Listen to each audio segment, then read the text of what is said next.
Hey guys, I thought it would be interesting for me to talk about the Luna Lab charging station and how it's kind of evolved and changed through the year that we've been in business here, and some of the things that we've learned and some of the different things we've tried.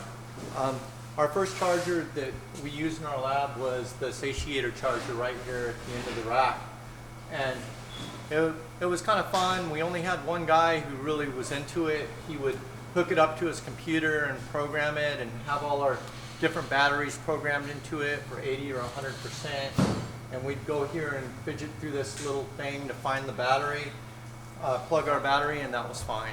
And we didn't really have that many batteries around. We weren't, we weren't operating as big of a scale that we are now. And it was nice to have just one charger, and it was good for all of our batteries.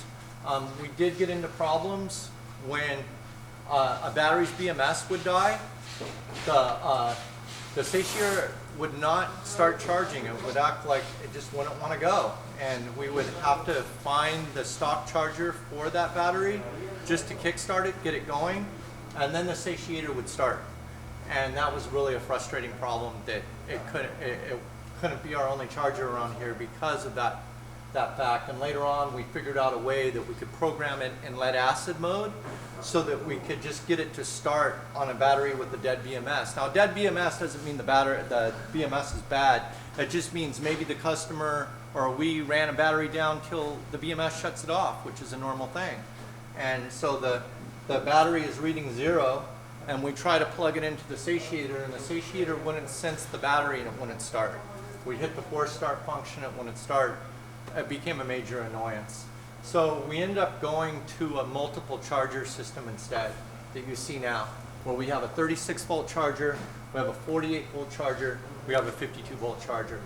Okay, we have 3 wires coming down, and one of the things we learned is that we mark each wire 36, 48, 48, and 52.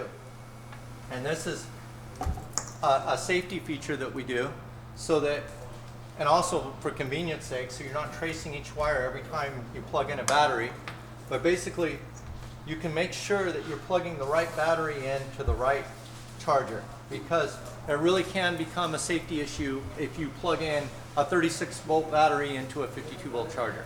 With a 48 and a 52 volt charger, that's not that big of a deal for it to be a safety hazard, but basically all these chargers are smart chargers, which means they automatically dial back the voltage as the charger gets full. And what it does is it's a double safety feature to go along with the BMS of the battery.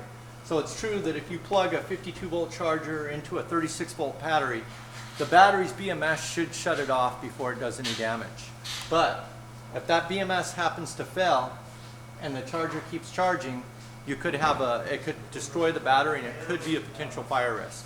That's why all these lithium batteries have a double safety system. They have the BMS to protect the batteries, and they have a smart charger which automatically knows to dial back the voltage when they get fully charged.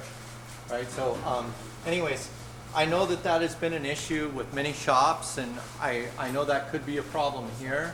So like eventually we're going to have a 72 volt charger here, because we're selling a lot of 72 volt batteries now, and it becomes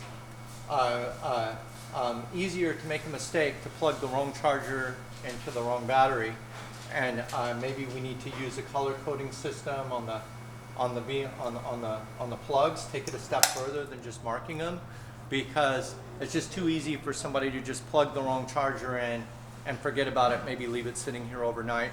As a policy, we do not leave batteries charging overnight.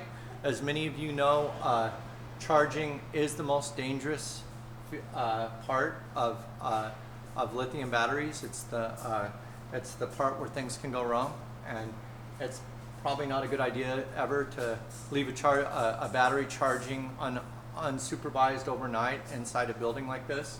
So as a policy, we don't leave them plugged in unless someone's here, and it's worked out so far. Anyways, guys, that's all I can say for now. Have a good one, and see you next time at the Luna Lab.